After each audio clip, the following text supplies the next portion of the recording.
There you go. Perfect.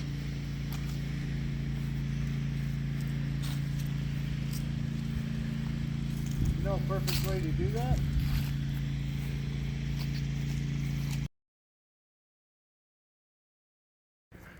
And step 2 is complete. I still haven't got a chain for the Echo yet, so we used all the 4-inch and 6-inch chainsaws that I have and took out the rest of the limbs, and I'm gonna go get a saw for the Echo.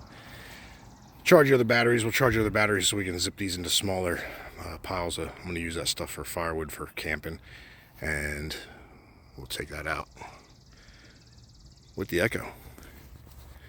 But those mini chainsaws, no joke, absolutely a fan. I have 2 6-inch and a 4-inch now, and they made quick work of that.